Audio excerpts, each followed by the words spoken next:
Education to order. We have 7 board members present. I would take a motion to adopt the agenda, please. I would move for approval of the agenda as presented. Second. Here we go. Thank you. We have a motion and a second. Please cast your votes.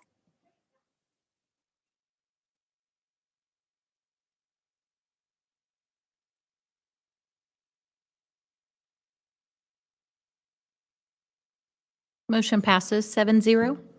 Thank you. That takes us to item 3A, program highlight from Riverside Elementary. Come on down. We have Mrs. Emily Baker, principal at Riverside, and students, and we have teachers in the audience. Thank you, Ms. Baker.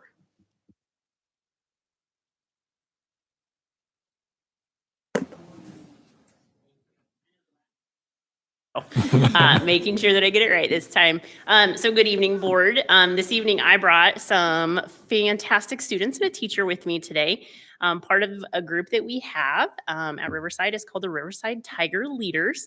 So I have a few of them that are just going to share kind of what our group is, what it does, and then we'll finish off with Mrs. Dakin sharing a little bit more information. So tonight I have Manny and Genesis, Chelsea, and Kendall, who will share a little bit about their positions and their roles in the Tiger Leaders.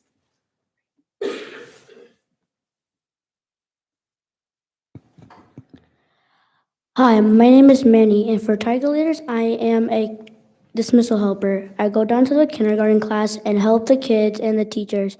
I enjoy this job because I love helping the kids, like cleaning their tables, zipping their jackets, and charging the computers. I love being a Tiger Leader, and it is fun.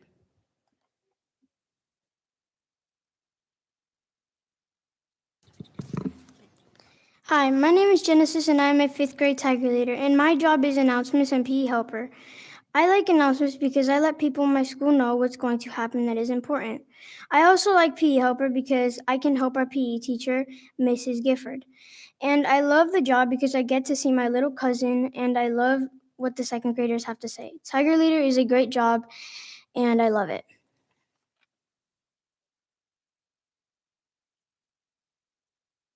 I'm Chelsea, a Tiger Leader, and we help people in the building.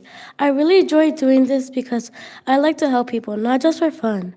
My Tiger Leader job is library helper, and the reason I enjoy this job is because I get to help the librarian. In the morning, I help her get ready for the classes, and on Tuesdays, at the end of the day, I help put up chairs. And on Thursdays, I go at 2 o'clock to help a kindergarten class in the library. This is what I do to help people.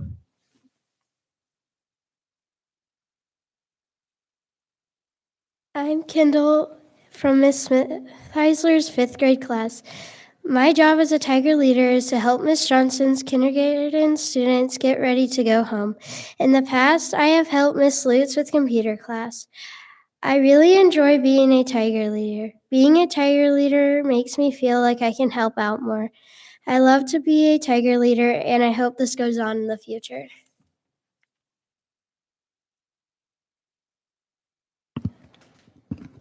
We currently have 23 Tiger Leaders. Our Tiger Leaders each have about 1 to 2 jobs. Some of those jobs are daily jobs, like morning greeters will welcome students in the building in the morning. Some of those jobs are done weekly. We have recyclers that go around on Fridays and collect paper and cardboard. We are bringing in some community members to talk with our Tiger Leaders. At the beginning of April, we have the Emporia State women's soccer coach is going to come in and present about his profession, his leadership skills that he utilizes, and then also some leadership skills he looks for in his players. We are also working with the Emporia Fire Department to bring in some firefighters to share about their profession with our kids. Other opportunities that are coming up for our Tiger Leaders, they're going to help Mrs. Gifford, our PE teacher, set up for field day in May.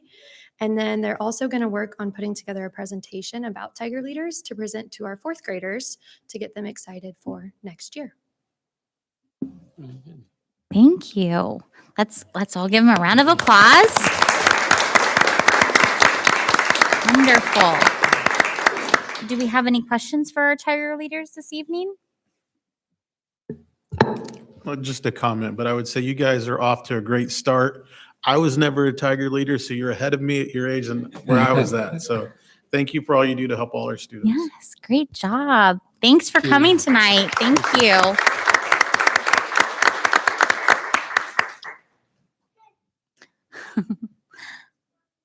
Wonderful. Thank you so much. Okay, now we will do another very fun part of this evening, a recognition of Kansas Teacher of the Year nominees and recognition of Master Teacher Award.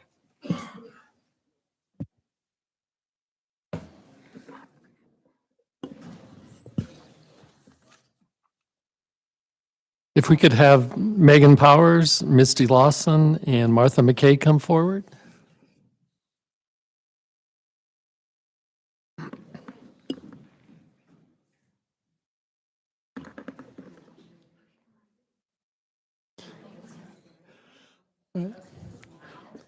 The Board of Education would like to recognize Mrs. Megan Powers, the district's elementary nominee for the 2023 Kansas Teacher of the Year, and Mrs. Misty Lawson, the district's secondary nominee for the 2023 Kansas Teacher of the Year.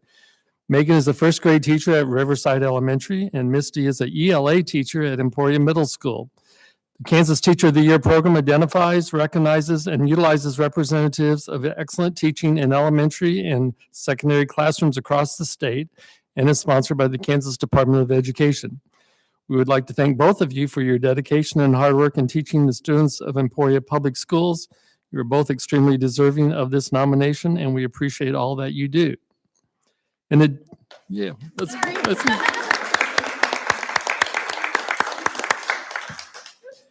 In addition, the board would like to recognize Mrs. Martha McKay, a physical science teacher at Emporia High School, as one of 7 members of the 2023 class of Kansas Master Teachers that was recently announced by Emporia State University. ESU established the Kansas Master Teacher Program in 1954 and annually presents awards to selected teachers who demonstrate the attributes of exemplary professional educators. Martha was first selected this past September as the district's master teacher and the Kansas Master Teacher nominee. Upon her nomination, Martha submitted her application documenting her educational philosophy, professional practice, outstanding community engagement, continuous professional growth, and participation in professional organizations. The 2023 class of Kansas Master Teachers represents nearly 174 years of teaching experience. Thank you, Martha, for your commitment to Emporia Public Schools and your passion for teaching the students at Emporia High School. We appreciate all that you have done, and we are excited to support you as a 2023 Kansas Master Teacher.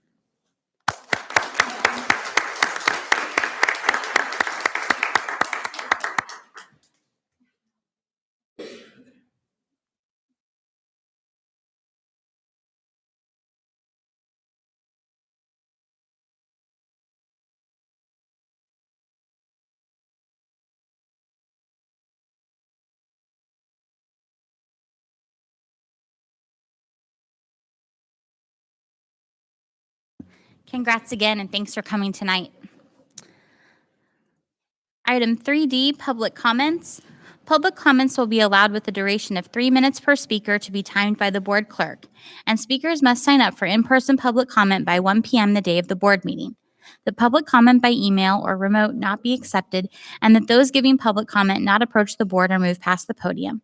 No handouts will be allowed, but such materials may be emailed in advance to the board clerk for distribution to the board, and that public comment may not include reference to names of specific students and/or personnel matters which would potentially violate an individual's privacy, and that the board will not engage in discussion at that time except to gain clarification. Anyone wishing to provide public comments can sign up for that on our website. And Casey, did we have anyone this evening? We do not. Okay, thank you. That takes us to our executive sessions for the evening. First one up is superintendent evaluation, and I would take a motion to go there, please. I will move to enter executive session for 30 minutes to discuss the superintendent evaluation pursuant to the non-elected personnel exception under COMA, and that we return to open session in this room at 6:50 p.m. Superintendent Dr. Allison Anderson Harder is invited into the session. No action is anticipated. 6:40. I'm sorry, 6:40. You're good. I like executive session so much. I tried to make it longer. Move that we return at 6:40. Thank you. Thank you. We have a motion and a second. Please cast your votes.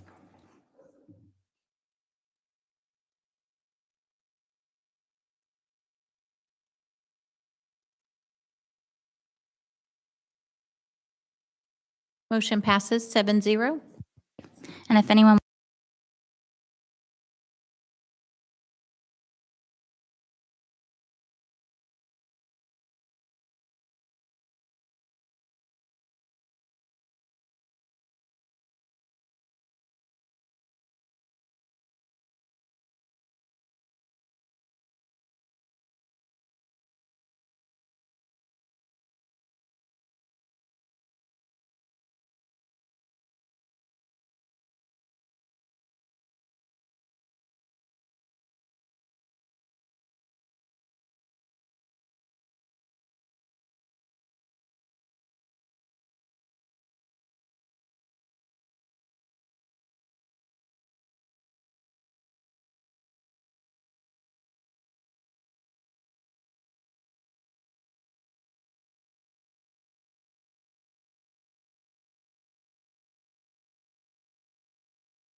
Turn to regular session. Second. Motion and a second. Please cast your votes. Yes, it was Lillian. Yes.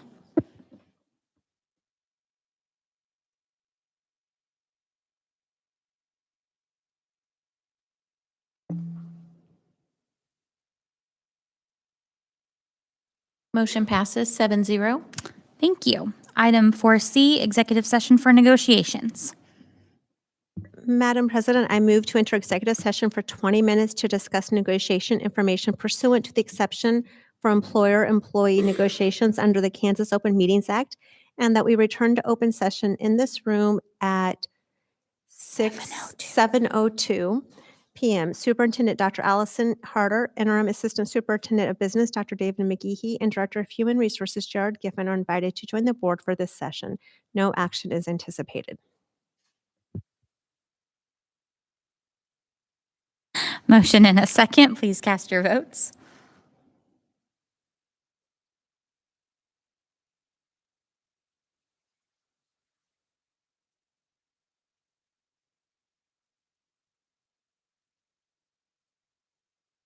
Motion passes 7-0.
I move that we return to regular session.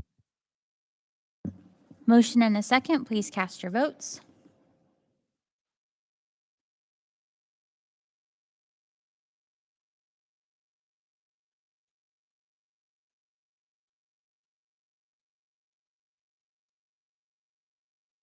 Motion passes 7-0.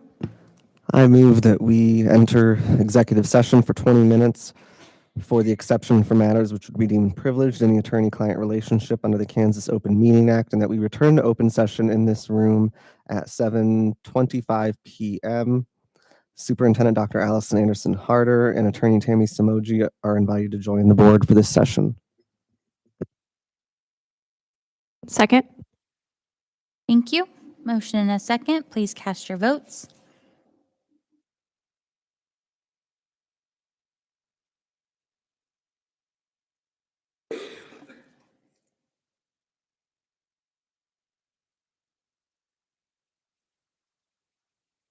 Motion passes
Turn to regular session. Thank you. Motion and a second. Please cast your votes.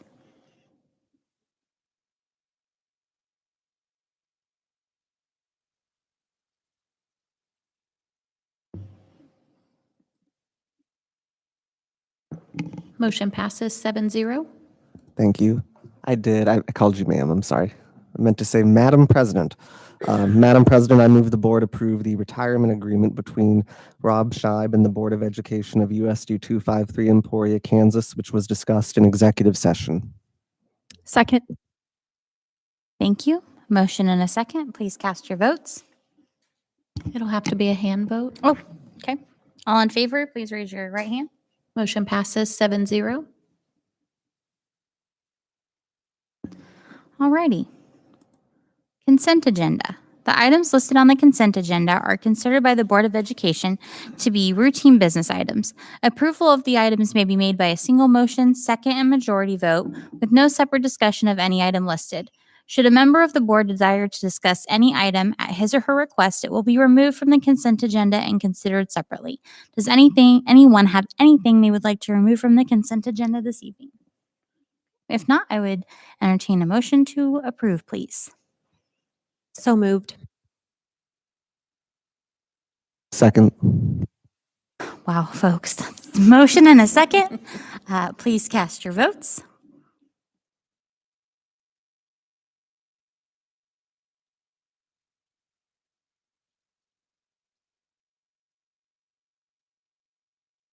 Motion passes 7-0. And thank you to the Hopkins Foundation for their donation to Camp Hope. Item 7A, construction update from McCown Gordon. Thanks for waiting. Eric. Mr. Eric Polsey from Account Gordon is here to provide our monthly update. Good evening. Sorry about that. That was a little loud. So we'll start off as we typically do, just kind of a overall schedule of the remaining projects within the 2019 bond. Middle school is still tracking very well. Same with Village, and then Timmerman and Riverside that were all approved last month by you all for the GMP. Those will get started mid-May. Right, we'll mobilize right before school is out and get started with the summer renovations. And then William Allen White, we actually have a couple meetings set up for tomorrow morning to start diving into those and discussing those with the principals and Dr. Harder. And so, yeah, any questions as far as timeline goes on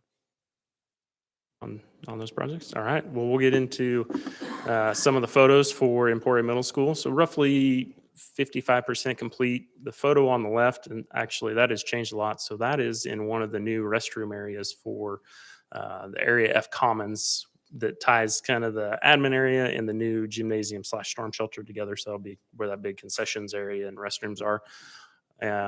The right picture doesn't look like much, but that is actually a photo in the gymnasium / storm shelter. So that is the sprayed acoustical insulation that covers the double T's above to help with that sound transmission, kind of helps. So it's, not as echoey in there as it could be with just a concrete structure.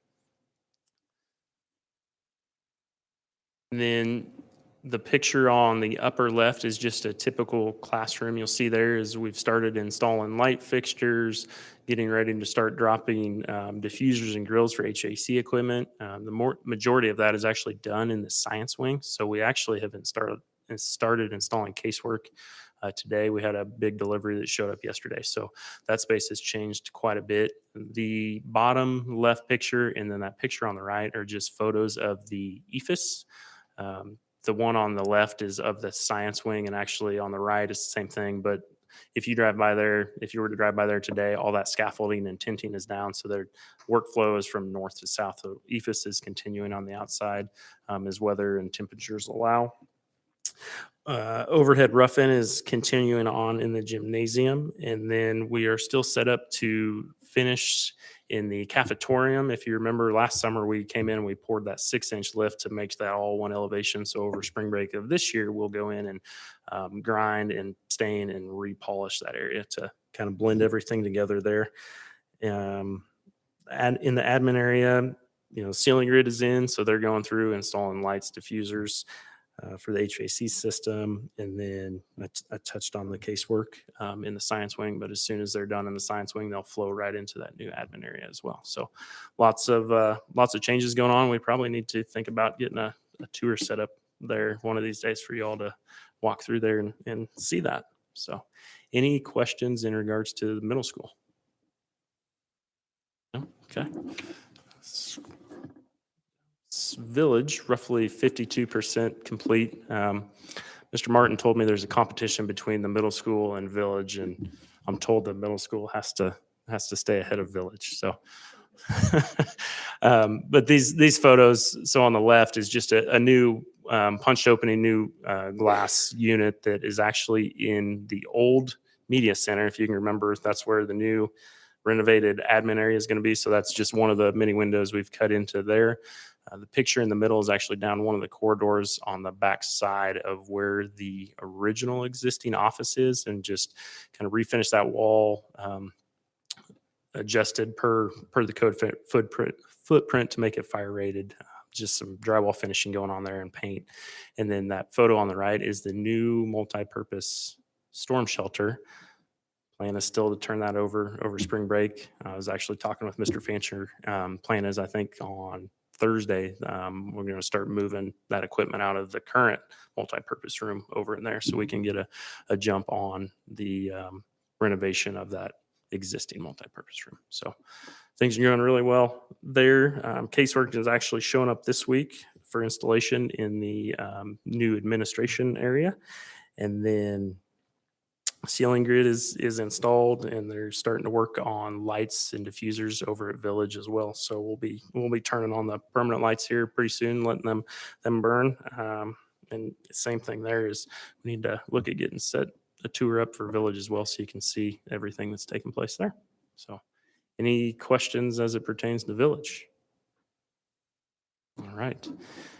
The last slide is I kind of touched on Riverside and Timberman already. Tentative start date is mid-May, still with anticipating turning all of the renovation over before school starts in August. So that'll be the big push to both Riverside and Timberman, as we got to get the renovation done in the 2 classrooms at each. And then the rest of that will follow and be turned over. The goal is by the end of the year for the new classroom additions.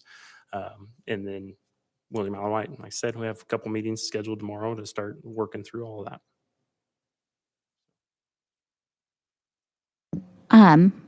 I don't know that we have any questions, but Art, I would let you jump in to talk about your tours on Friday and how impressed everyone was with the things they got to see. Yeah, this past Friday and Saturday, we had, well, I guess it was Friday, we had a district tour. We had the Kansas Association of School Boards Board of Directors come to Emporia, and since I'm the president, we always get to have the meeting in the president's school district. So we do a showcase of the district, and got a lot of positive feedback on the things they saw in the new additions of the science wing at the Jones Center. So really impressed with that, and how lucky we are to have those facilities in our district. That's great. Yeah, great to hear. Appreciate you sharing that. Yeah, it's so easy to get wrapped up in things that go wrong and the negative stuff, but I got to participate in the tours, and I did really walk away feeling lucky and fortunate to be part of this district. And they were just so impressed, especially with Jones. Holy moly, everyone was just drooling over that building and the community closet and the playground. We all went outside and played on it. It was a really great day. Yeah. Good. Glad to hear it. Okay. Anything else for Eric? And I just want to say I will take you up on that offer to arrange a tour for us, because I look at these Yeah. pictures and I have no idea where they are in the building anymore. So please arrange those tours. Yep, we will. Agreed. I'll work with Agreed. Dr. Harder, and we'll get something on the calendar for y'all. So, all right. Thanks for Okay, waiting. thank you all. Have a good night. Travel Yeah, safely. Yep, you bet. Thanks.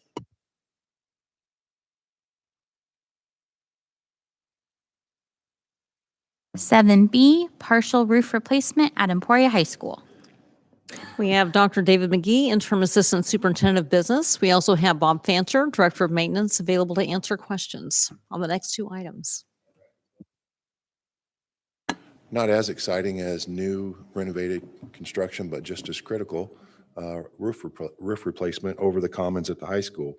You'll probably recall that you approved soliciting bids for this project back in October of 2022.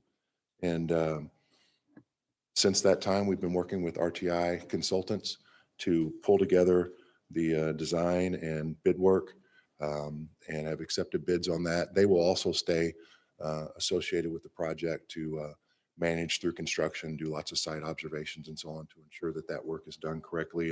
And I mentioned that because that is a part of what you're approving in this item as well, would be their services as well as the actual bids for the roof repair. Replacement. It was actually determined that because of the size, scope of work, the asbestos removal that's involved, and then just the window that we have to do the work within, that the project would be divided into sections. And tonight you're considering those sections F2 and F3 that are scheduled to be replaced during that time frame of May 30 after school's out, up through around July 25th to try to get that work done in that window. So beyond just those two sections, we also put out a bid for an alternate, which replaces some uninsulated walls within the roofing system, wall panels within the roofing system. If we don't replace those now, one, it'll be more expensive to replace them later. And then two, we lose some of the energy efficiencies of the roof if we don't go ahead and replace those uninsulated wall panels with insulated wall panels. There were two bidders for this project, and we are recommending the approval of the low bidder, which was JB Turner and Sons. And if you have any real hard roof questions, Bob's going to have to help with those. I agree, this needs to be done. We've talked about our roof replacement plan. One question I do have is that there's like a $200,000 difference between these two bids. So I wondered if that a different method of replacing the roof, or what's the difference there? I mean, they all have bid specs to go by, and should be bidding the exact same project. So I think it's just a matter of what one projects their cost to be versus the other. I don't know the companies well enough to know whether it's just a matter of size of company and how much business they do. Bob might know that better than I do. Yeah,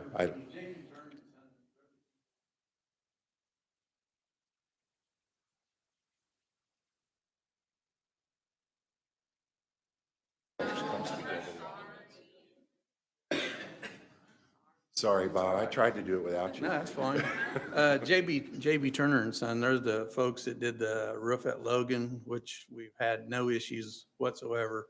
I think the other bidder on it was Diamond Roofing, which has been associated with McCown Gordon on the high school project, and they also did Walnut project, and we haven't had any issues with those folks either. So it's either based on their labor rate or manpower. Maybe they get a better cost on material break or whatever.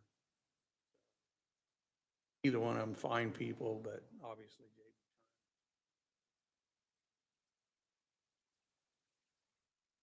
Any other questions?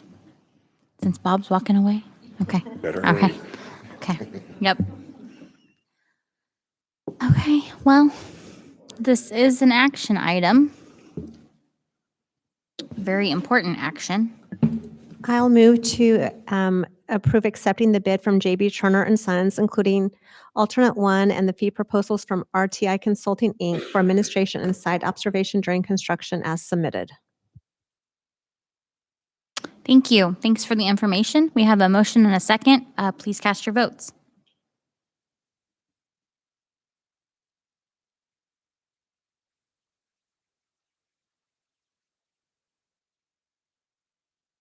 Motion passes 7-0. Thank you. Thanks, Bob, also for wherever you went. Okay. 7C, glass kiln for Emporia High School.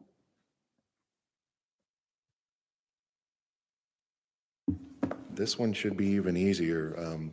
One, it's a very unique program that we offer in Emporia, and so we want to be sure that they have quality equipment and the most modern equipment to utilize. And then as well, we can do it in a much more efficient manner. The current kiln that they use, just it has to be on all the time, running 24/7. And so I think the comment was made that when that thing is running, the electric meter spins fast enough that it might actually take flight during those time periods. And so we're going to save some energy and some costs in that way.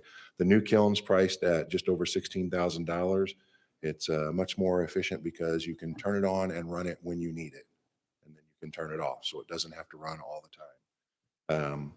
In addition to the kiln, we also discovered that we needed to extend a high pressure gas line. That's estimated at around $7,786. So this total project is just under $24,000. And honestly, we're projecting, Bob's run some numbers on gas usage over there, and a constant run of 6 months would pay for itself. So over the course of running it, when we need it over the course of the first year, it's going to pay for the project just in gas savings alone. Well, this is one of those areas where I see something in the school system that I wish we had had when I was in high school, just because that is really cool. I was looking up glass kilns online, and I think they actually get up to about 1,500 degrees in temperature before they, wind back down, and then you do the magic glass blowing magic. But, this is a good example of a type of skilled labor set that you don't need a 2 or 4 year degree for, and that you can make a living out of. And I was one of those kids that grew up, I think, always heard everybody said you got to go to college, you got to get a 4 year degree, but you can actually make a good living without a 4 year degree. And I know, because when I was doing family law, I divorced everyone. I got to see their income.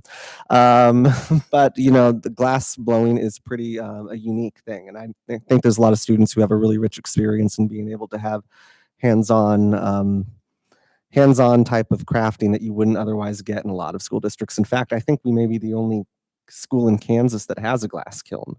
I think something to that effect. Jamie, were you going to say anything?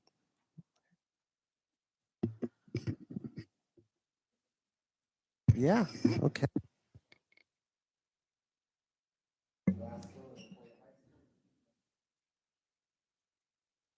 Oops, I'm sorry. I make a motion that we approve replacing the glass kiln at Emporia High School to include upgrading the gas line to the required high pressure line as submitted. I second. Thank you. Motion and a second. Please cast your votes.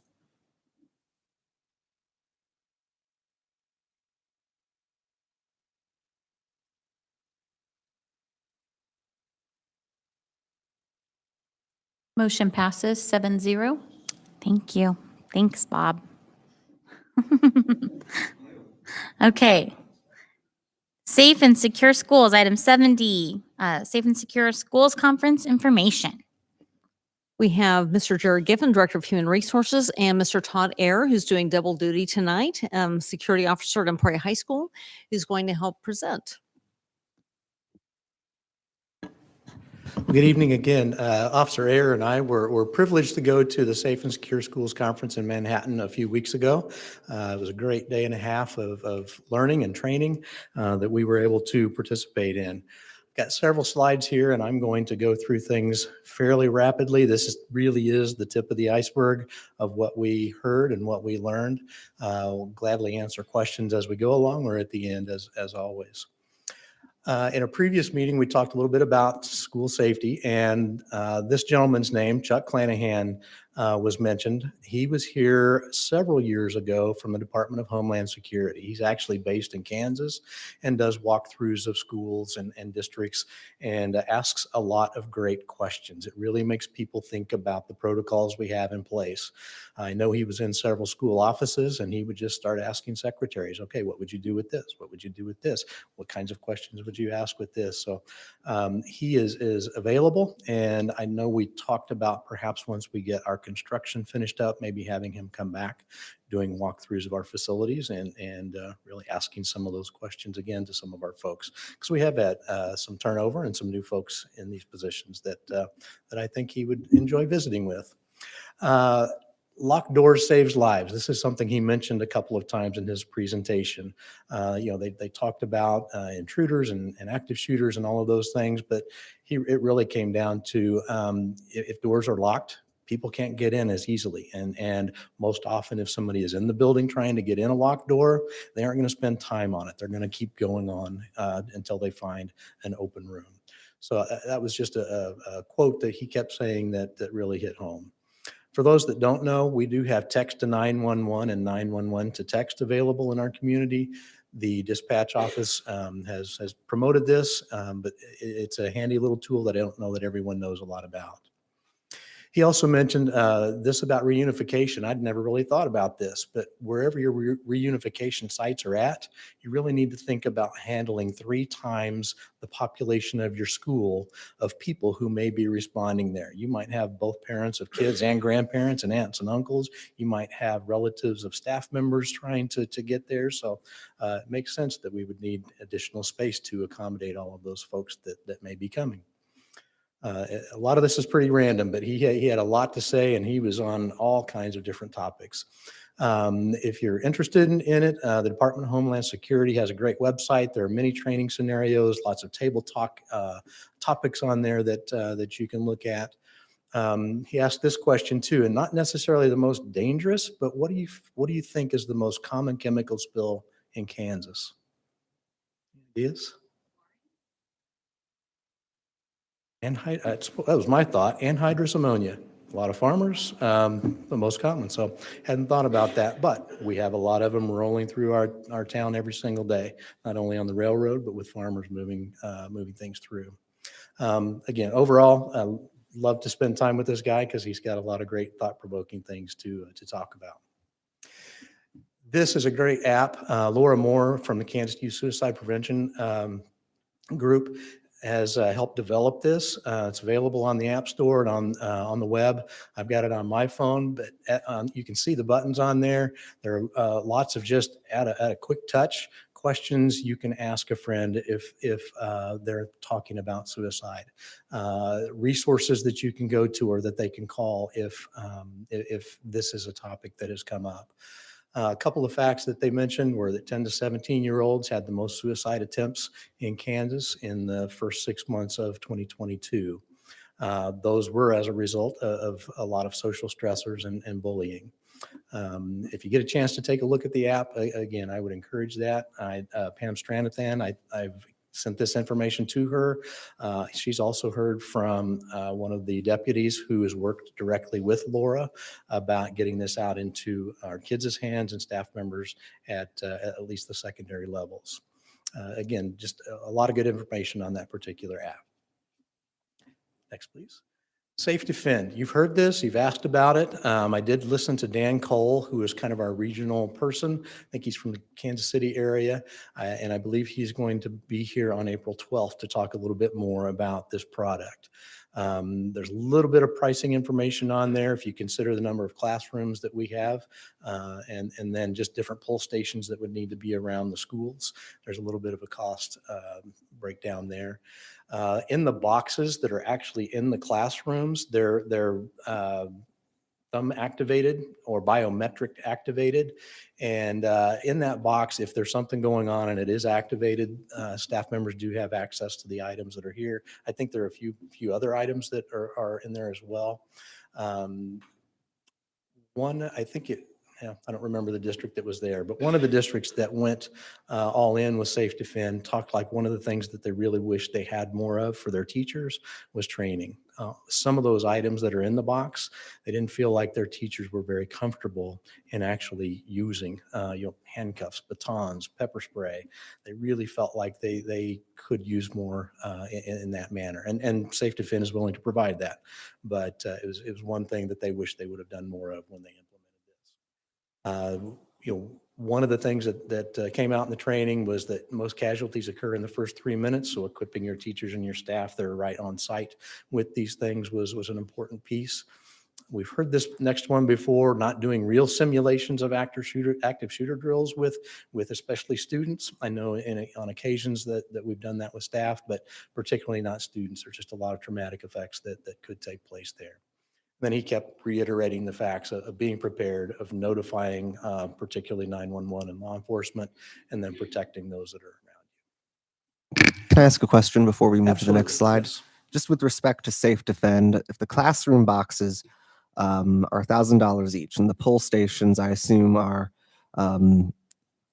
storage areas for the boxes and more open areas. Yeah, the pull stations are, I think, are like fire alarm pull stations around the building. Let's pretend for a minute we do safe defend. How many classrooms is that? I would guess around 400. That's just a ballpark if I consider the high school, middle school, all of our spaces that would need something. Right. We would definitely do a more accurate count, and I can try to have that available before he gets here on the 12th. And you may have mentioned this during your discussion, but is there a license that you're paying for every year on top of the installation of the boxes? Is there like a subscription to the service? Are they coming once a year to check it and make sure the pepper spray did not expire? That would be an excellent question for Dan when he's here on the Okay, 12th. okay, sorry. I didn't get that in depth. So It's a good answer. Please ask when he's here. Okay, the next one I had the privilege of sitting in on was actually a student panel. They had 6 or 7 students from 2A through 6A. They had a list of prepared questions that they had looked at beforehand, but they had some great responses. And the big thing that came out of the whole panel was just what an impact that staff have on them, either in a positive way or not such a positive way in their career as a student. So it really kind of makes you think about the what you say, how you say it, and how you treat others. But they really talked a lot about the relationships, really wanting people who were just real, who understood them, who took a minute to listen to them and get to know them. So it was really a good panel to listen to. The cyberbullying piece was a question that they were asked. They said they really didn't notice it a lot. They didn't participate in it. Probably is the reason that they didn't know a lot about it. But it's not to say that it didn't take place. And then the last one was just students felt safer with a security officer or a school resource officer around. We know our guys do a great job when they're out in our buildings. The next one was tips for working with your SRO. Relationships, again, we've mentioned that. That's a recurring theme that really took place in most of the sessions when we were there. Selecting the right person. I think we've got a lot of great people and made great selections in the people that we have in place in our buildings. SROs, you kind of hear that term interchangeable. We have security officers that are armed. SROs are actually those that are employed by a law enforcement agency. So they've got that partnership. Topeka 501 has that with some of their schools. I know Seaman and Shawnee Heights do with their sheriff's departments. So. Keeping them informed is really important. They suggested they be on our threat assessment teams, just so they have that information and can be proactive with kids rather than reacting to the things that might take place. If they can be out there and get to know those kids, it just goes a long ways towards curbing some of the things that could happen. The last piece was really just ensuring that they know our expectations. The 3 gentlemen that we have been trained law enforcement, but there are a lot of differences between what law enforcement is able to do and what we can do in our schools, particularly when it comes to like seclusion and restraints, searches and interrogations and those kinds of things. So really just working with our folks and getting them the training that they need on school procedures as it relates to the law enforcement side of things that they perform. Restorative practices is something you've probably, I promise I'm not going to take all of these. Todd's got several of these too. You've probably heard of restorative practices before. I've kind of combined 2 sessions into one here. But this particular approach really fits with a lot of the positive behavior intervention supports that we have in place, with the social emotional learning pieces that we have in our schools. And the whole focus is really on building and restoring relationships if there's been something that has troubled that. This person talked about asking good questions is really the key to making kids internalize the things that have gone on, helping them to explore how they can mend that relationship with someone that they've had difficulties with. The last 3 bullets on this are about the civic engagement, and I'm not going to read all of this to you, but really the results of the data that they collected showed that the more civically engaged kids were, the less likely they were to get in trouble, the more likely they were to succeed. You know, that bottom one really talks a lot about and just engagement, empowering, having a stronger school community as well as a community that we live in.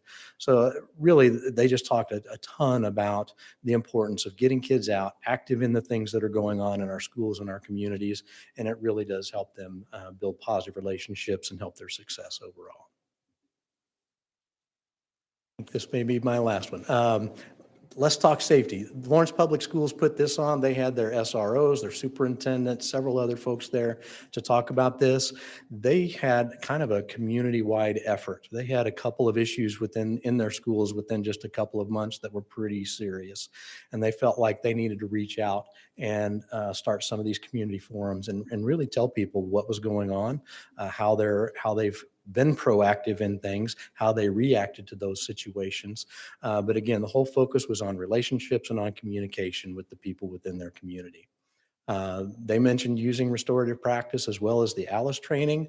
They really just said, if you use ALICE training, run, hide, fight, whatever it is, just make sure you're continually practicing that, having that same language in front of your students and your staff so they're prepared and aware of what to do. And I mentioned the communication piece.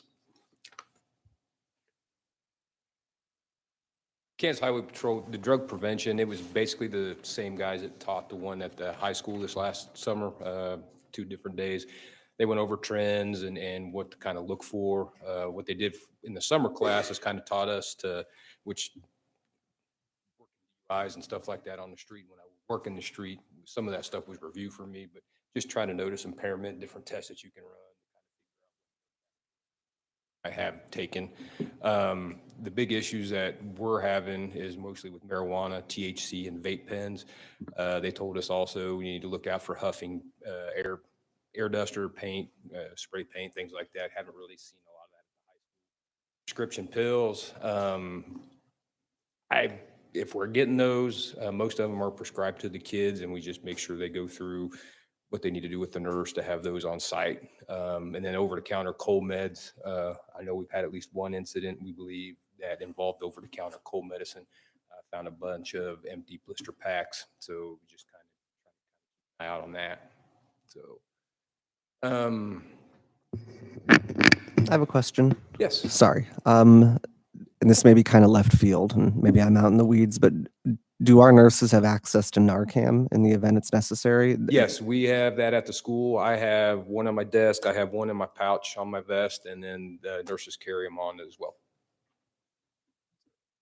Leanne Combs was the principal at Highlands Elementary in Kansas City. This was basically a debrief for kind of an active shooter situation they had. I don't remember what year it was.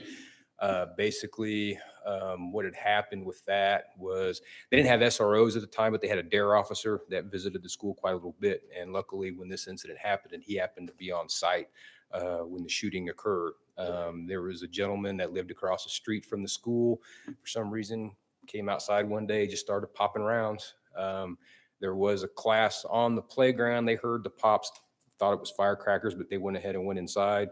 The principal was walking through the school. Then she kind of got a debrief on that as another class was getting ready to go outside. So she stopped that. And then they started finding bullet holes in the school, broken glass. So they started making calls to parents to come get kids and get them out of there. The guy was across the street. Police ended up confronting him, including the DARE officer that was in.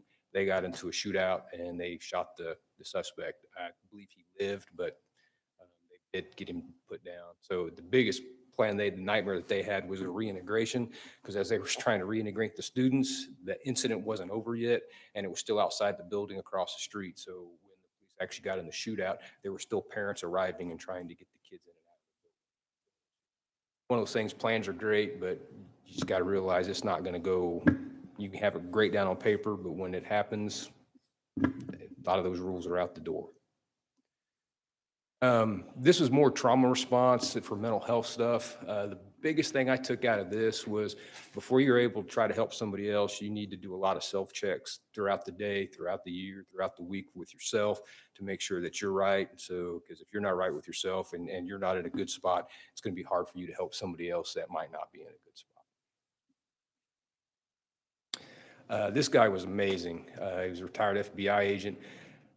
He was going through active shooters, and what he was teaching was what they call left of bang and right of bang. So bang is the incident. So that's your active shooter. That the incident has already happened. Everything on that side, the other side of it, the right side of it, that's all reactive. He got into more proactive with target hardening. So target hardening would be locked doors at the schools, having security in place, SROs, making sure your SROs or your security are armed and proficient with those weapons in case God forbid they do need to use them. He also went into being proactive, doing threat assessments. And I know a lot of the threat assessments we have in place are more for suicide prevention and things like that. What he got into is more if you can identify a threat, engaging that threat as far as confronting the student that's having the issue or the person that's having the issue with the facility, and engaging them and monitoring through that so that you don't get to that critical incident. A lot of the stuff that he talked about was like 94% of school attackers are already known to the school. Grievance predictor, which was significant loss, feeling wronged, persecuted, the ideology, a lot of different motivations for loss, was a romantic interest, being bullied, body image, and they'd have no coping or social support to help them through that. His big deal was IDing the threat and then engaging that threat before it becomes an issue, and just helping that student through that so we don't get to the violence in the end. Or being proactive. He crammed a lot of information to an hour, and honestly, it probably could have been 2 or 3 days worth of stuff. Looks like slide 13 is questions. What questions do we have this evening? Thanks for going to that and putting this all together for us.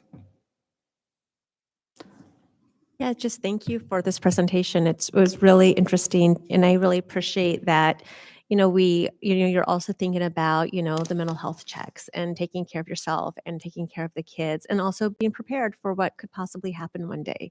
This was a really good presentation. Thank you. Actually, Officer Ayer is going to another training here in a couple of weeks. We just got him registered the last day or two, but it deals with a lot of working with the adolescent brain, mental health kinds of things. So safety is something that comes across our desk every day, and we take it very seriously, and want to keep providing the information that we glean, and make sure everyone else can benefit from it too. I would be very interested to hear more about walking doors during the day, how districts that do that, how they're making that work. Like if you're letting kindergartners out to use the restroom, and how do you get them back in? And the Safe Defend, we're talking maybe like $500,000. And I'm very interested to hear their presentation, but what would it take to outfit our rooms so that they could be easily locked and unlocked? Like, what would the cost comparison be? And I just have some questions about that I'd like to hear about sometime. So briefly, I can explain that. Uh-huh. We do have some things in place. Most classroom doors are locked all day, every day anyway. There's just a mechanism in place that holds them open if students have to leave and return. But in the event of some sort of a lockdown, it can be easily removed, and that door can lock just like it normally. Okay. Anybody else? No? Thank you. Thank you very much for putting that together.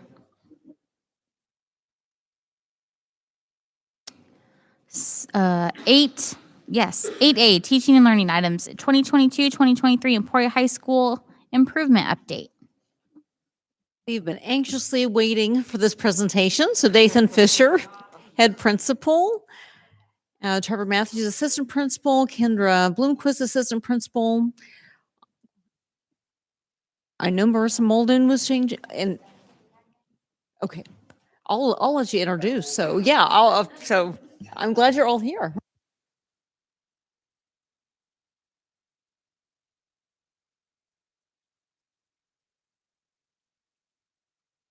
Good now, Casey. School improvement, of course, is a team effort. It's not just a principal effort, so it takes the whole school, the whole building, the whole community to make it work. So I have Trevor tonight, Trevor Matthews, assistant principal. Stephanie McCracken, she's a new instructional coach this year. She's been a great addition to the team. Kendra Bloomquist, assistant principal, and then Marissa Muldoon, she's one of our science teachers, primarily chemistry at the high school. She is our school improvement accreditation team chair. So that's her role. Just to start off with, wanted to share our current goals for this school year with you guys, and then I'll turn it over to Stephanie to talk more about some strategies and actions that we've done with specifically reading. But if I start with our reading goal, what you can see there is we're trying to move students, of course, into that level 3 and 4 category by, I'm going to say 5 years from now is kind of the target that we're looking at, to try and get up to 50% of our students at least to levels 3 and 4. And I would also say that the goals that we've generated and the actions we put in place really align to when you think of the student achievement and success and the priority that you guys went through in that process last year to set that standard for all schools in Emporia. That actually has really helped me. It's helped our teachers really understand how are we focusing in and what are the two big goals underneath student achievement. So we do appreciate that. So our reading goal, of course, there is to take our level 3 and 4s from 18% to 27%, hopefully this May of 2023. We only had 18% of our students scoring level 3 and 4 last year on the state reading assessment as a sophomore. So we're trying to continue seeing that level 3 and 4 increase. If you move to the math one, very similar to reading, very similar to reading in the fact that we're trying to get from 17% to 26% of our students scoring at a level 3 or 4. And then when you look at our SEL goal, what we've targeted there is chronic absenteeism right now. Currently, our chronic absenteeism rate is at 33%. So 33% of our students that we have at the high school, which is, if you do, so let's say we have 1,200 students and a third of them, we're looking at about 360 kids are chronically absent. The goal is to hopefully by the end of this year, actually next year, May of 2024, see that go back down to 23%. 23% actually hits you to the pre-COVID chronic absenteeism. We've seen a high increase of chronic absenteeism since COVID. We did have 1 year there. Of course, it was that 2021 school year. I think you'll see that data here in a bit, that it looked okay, but it really wasn't because we had, we were trying to take attendance for kids at home, or were they in the building, or the tracking that year was just really, really difficult for absenteeism. But what I guess I hope you see tonight is that you're gonna hear from Stephanie about some actions we've taken this year for reading. You're gonna hear from Ms. Bloomquist about some actions we've taken for math, and you're gonna hear from Mr. Matthews about some actions we're taking for SEL. And so with that, I think it's also probably important, before I quit talking here, I told him it's going to be about 10 minutes. It might be 10 minutes of me here, but I think with school improvement, the thing that I try to communicate to our teachers and to our leadership team is that we need to make sure we're critiquing everything we do. And when we can get teachers to really start looking at how do we diagnose students, how do we evaluate what our students can do, how can they think about that together as a team. Once that starts to happen, that thinking and that collaboration can start spreading kind of like a virus across the school. And if we can never get to that point, our school improvement's never going to improve. So a lot of this work, even though it's me here talking tonight, and I have 2 other assistant principals, it's really the work of the teachers and the things that we're trying to train them on and the things that we're trying to help them be successful within their classroom. So with that, I'm gonna turn it over to Stephanie so you can hear some of the really, really terrific things that her and our AVID team and Mrs. Marstall have put into place this year for our teachers. It's top notch. I would put it up against almost any probably reading professional learning in the state of Kansas this year. It's really good.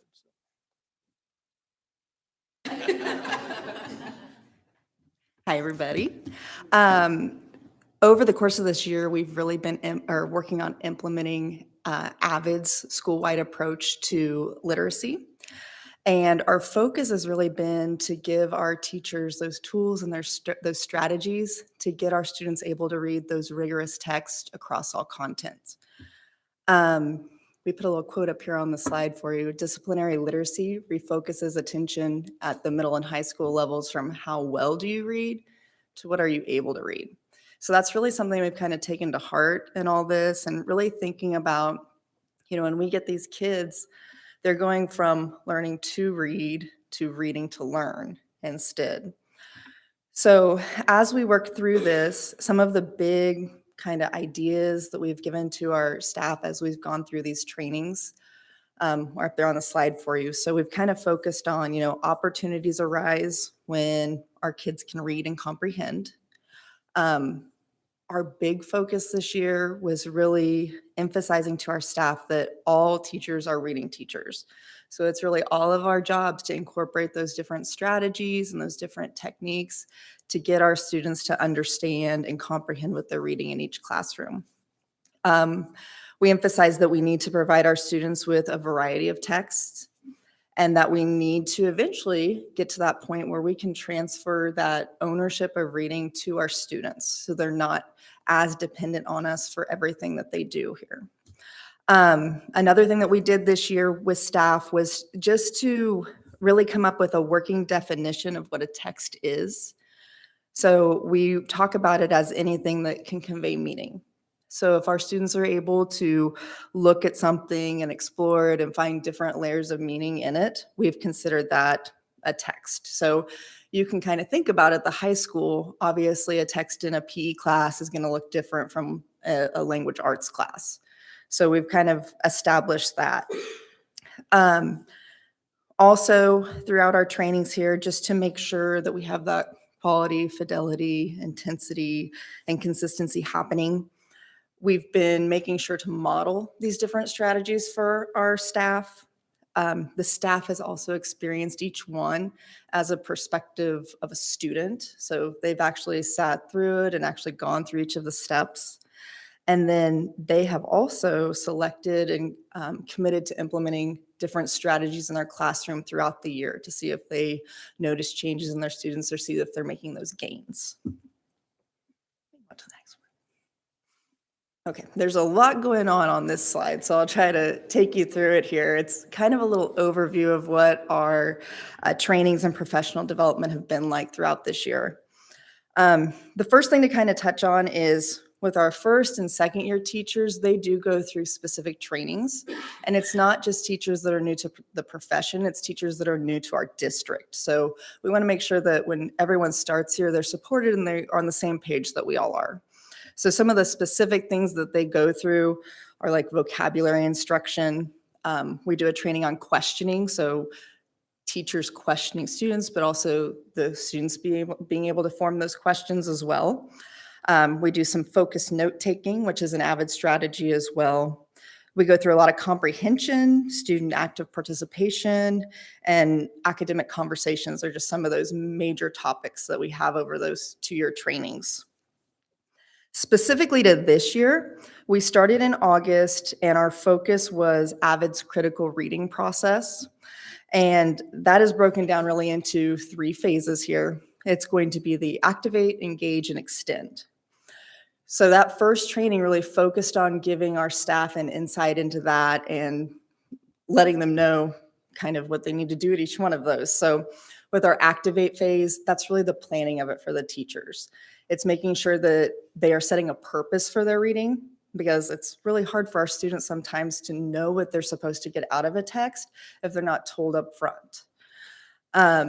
Making sure that they're selecting a purposeful text and really identifying those strategies that they need to go along with it at the time as well. So during that activate phase, it's really skill development and also thinking about the content as well. With that engage section, that's where they are actually going to be digging into that text. So they're building their vocabulary, they're interacting, they're processing, and the extend part is taking it outside of that. So that's where they're going to be able to apply and analyze and evaluate and synthesize that information that they obtain through that. We built on that training in September by taking our staff back and actually having them engage in that entire process throughout the day. So they were able to really see each one of those phases being modeled and also experience it so that they had an idea how it would go in their own classrooms. And then with our January professional development, we had them start to look a little deeper at literacy skills. So we had them focus on identifying skills that their students would need not only to access the content for their different classes, but also what they would need to actually apply that knowledge as well. So just a couple things that our teachers landed on during that particular training was comprehension, obviously, vocabulary, building that background knowledge, and communication. As we wrapped up that training, we moved into February where we took it another step in. On this one, we actually had teachers go through and find text that they were already currently using in their classrooms. And they were able to take those and actually identify the strategies that they needed to use with those texts in order to get students to be able to comprehend the content that they needed.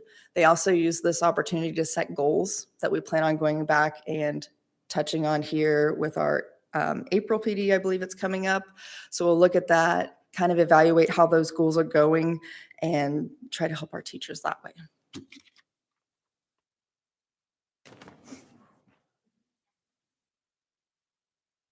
And I get to follow that. Now, the thing about the math goal that makes it a little bit more unique for us right now is it falls predominantly on our math department. Reading is something that we're kind of doing across the entire building. Everybody's a reading teacher. Not everybody's going to be doing algebra in their class. So it's a little bit different kind of a lens that we look through when we're attacking this goal. Also knowing that all of our math teachers are also doing reading strategies within their classrooms. They're kind of working on that goal. This might look a little bit more simplified just as we kind of get started here. As you are very, very well aware of, and thank you so much for the new resources that we're using this year. HMH is in the house, high school level, Algebra 1 and Geometry and Algebra 2. We've gone through, I think I counted up 7 hours so far of training through HMH, the PD that's been provided by the company throughout this year. Just spoke with their rep a couple of weeks ago. We have a couple of hours left over that she's been working with them to see if we can kind of use as a springboard going into next year. We thought it would be really useful for staff, kind of when you're in the middle of the weeds and you don't really know what you don't know until you get to now. And so having that available to us at the beginning of next year, we thought would be helpful. Math PLC time, we've got some extended time from the district to work on curriculum guides and pacing because everything they had done prior to this year is kind of out the window. And the adjustment to the new text it's been bumpy, as you probably are all aware of right now. It's kind of trying to smooth that out a little bit and move forward. The last bullet there, implemented the use of the Algebra 1 lab classes. We used those several years ago and we brought those back, kind of knowing that there might be a range of students who wanted to take Algebra 1 but might need a little bit of extra support. So they're getting an extra hour of not necessarily instruction, but it's support for that class so they can be successful within that classroom. Second strategy we've used is continuing. We started a fluency study. District, I believe, did that book study throughout all the district, figuring out fluency in mathematics. And we've kind of continued on with that theme in this goal. Worked with the instructional coaches to develop a fluency playlist. So there are some different things that we can do. Realizing that high school teachers teaching kids how to add or number sense is not something that's in their bag of tricks. They come in with that skill, as you should already know that. So trying to build capacity within our staff as to how they do that and what that looks like in a classroom when that's something that they've never gotten from their methods with where they've been gone through school has been important. Having the math strategist, we have Ms. True. It's been a really good resource for them to use, and she's been doing some different little teaches during PLC time to kind of share what she does within the classroom too.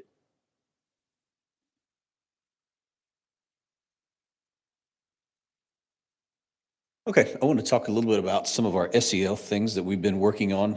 Mr. Fisher stole a little bit of my thunder and basically talked about these two here, but that's okay. No, just some information there. I think probably the biggest thing is you can see on the chronic absenteeism rate there, 2022, 2023, those have jumped significantly. And I think, like Mr. Fisher said, 2021 would probably be very similar to that if we would have, it was difficult to track that very, very well at that time. So our goal is to get it back down from that 32, the close to 33%, back down to where it was pre-COVID by the end of next year is what we'd like to shoot for. So what chronic absenteeism is, I had asked Ryan, okay, you're running this, but what does that mean? That is if a student is under 90% of daily attendance. Okay, so out of 10 days, so 2 school weeks, if they miss at least 1 day there, that would put them below that 90% range. So. Okay, so some things that we're going to do to try to work towards this. Next year, I'm sure you're probably aware, but we are bringing on Capturing Kids' Hearts. I went to a training back in, gosh, it was November, I believe, late October, November, to Wichita to a training, and it is really, really good. And I know we've got it K-8 already implemented, and I think it's something that we need to try to bring on as well. I think there's a lot of good things that our students and our staff will benefit from that. Students already have it, as they come to us, so it should be pretty organic for students to roll right into it. We will have 2 days of training in August for that. We've reached out to the folks there, and we're trying to get some of that planning done now. That way it can go off pretty seamlessly once staff return in August. We have a committee that is working on this building-wide implementation. We've met several times throughout the course of the year. We went in front of the staff in January to try to gather input from them on kind of what is the model school, or what is a school that has strong SEL skills? What does that look like? And we just had them list out some things. And then we did kind of a reality check of, okay, so that's what that school looks like. What do we look like right now? And from that, we were able to pull out some themes. Probably the biggest overarching theme that we pulled out of that was apathy, student apathy. And I don't know if you've ever tried writing a goal for apathy, but that's kind of hard to do, kind of hard to measure. So that's where we landed on the chronic absenteeism as kind of a gauge to help us determine whether we're making progress towards decreasing the amount of apathy or not. There's some other things that we'll look at with that. The number of unexcused absences, tardies, suspensions, some other indicators along the way too, to help us know whether we're tracking towards that or not. We're going to go back to staff in April. I believe it's April 24th is that date. And we're going to work with them to try to identify even more strategies, maybe some ideas that they have to help us work towards that goal of decreasing our chronic absenteeism from the 33 down to the 23%, in addition to capturing kids' hearts and things like that. So trying to get a lot of staff input as we work through that. A good thing, and I was glad to hear the presentation that Jared and Todd did, talked a lot about relationships, and I think that's spot on with what CKH is. And so there's a lot of connection there with those two things. So I'm glad to see that.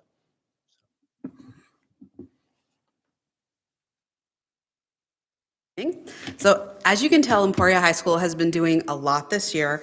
We've taken steps to improve our school and set goals for student achievement to be at higher levels. Over the past year, we've had training sessions, implemented strategies, set goals in reading, math, and social emotional growth. Thank you all for giving us for being able to support us in these steps. Looking forward, so this spring we'll be collecting student assessment data. So that's the first thing that we're going to be looking at. And then during the summer, we're going to be looking at that assessment and the building data to determine where our areas of growth are and where our areas of needs are. Okay, so at the end of the summer, we have the Capturing Kids' Hearts training, which is going to will further develop our social emotional growth goal. Okay, and then if you look at the graphic, October, November, and December is blank. Okay, and that's because we're going to take what we look at this summer and figure out where we're going to go from there. So what our next steps are. Okay, so they are applicable. Thank you all for your time and your continued support. Does anyone have any questions? Well, I don't know if any of you follow Attendance Works. I've followed that since before I was on board, and I just saw an article about absenteeism and how they really do think that nationwide reporting on absenteeism was really low that 20 to 21 school year. But I noticed on our chart, and I don't think you're going to give me an answer tonight, from 18 to 19, we had a significant decrease. So what did we do? Do you know what we did different, or was it just the luck of the draw? Because I mean, we were down like 7. I don't remember what the numbers were, but it was pretty significant and impressive to see that we got. Still wasn't great, right? I mean, we'd love it to be like 10%, right? But I just wonder what happened between 18 and 19 that made kids come to school more. No clue. Yeah, that's fine. That's fine. Actually, I wonder, that was the first when I saw COVID that- year. Well, but it I was saw the, that, But 1920 was the first COVID year, so could but it that was be- just 19. on So that chart. 2019, the 2018 school year, that would have been, Right? Isn't it just 18? yeah. So I don't know what it would be. Okay. What I would say is, um, I don't know if there's might be a little bit of an outlier there because everything else is in that 20s. Okay. I also know that some of this, I connect some of this back to graduation rate. Mm-hmm.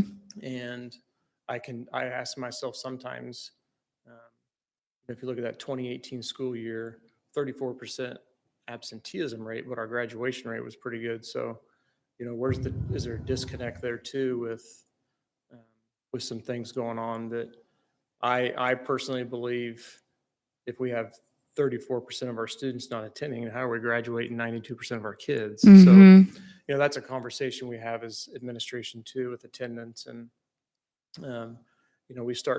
we start taking attendance and then we line it up with credits and then we line it up with suspension and then we line it up with grades. And we have a big spreadsheet full of data that we look at and try to do some cross-referencing, but I don't have an answer for you on 34%. That's okay. I was just a nice decrease. Well, I mean, you did become principal in 2019, isn't that right? Yeah, don't remind me of the 1920. That could be it. I think I can recall almost everything from August that year. So. I have a question about Mr. Matthews, your comment about apathy. And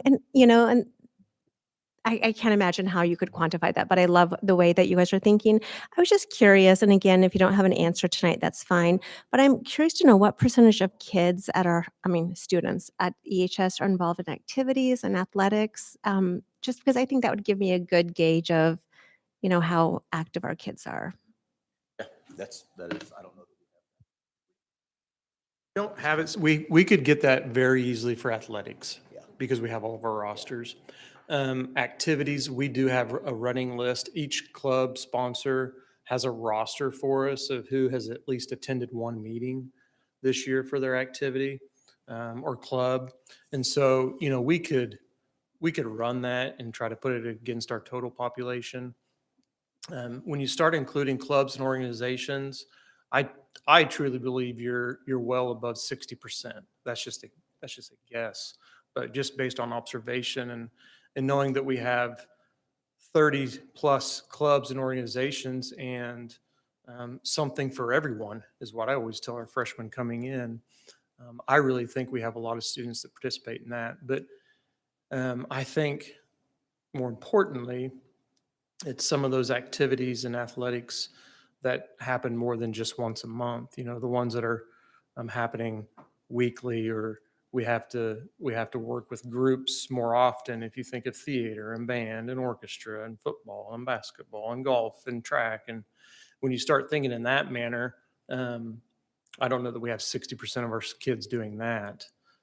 And I think that's where a lot of our students that we do see being very successful at the high school, they are participating in those events that you have to put more effort into than just participating once a month at a meeting. So I'd be interested to see how, a lot of the feedback we got when we switched to trimesters was how many kids they didn't feel like they could fit in those music and those art classes as much. And so then they weren't part of something as much as they had been on the semester schedule. So I'd be really interested. I don't think we have, we should have at least enrollment numbers in those courses that we could compare, after we've been on semesters for this full year and next year for sure, to see how that compares. Because when you are in that, then you are part of something. And I just wonder how much that affects the civic engagement slide that Jared and Todd presented on.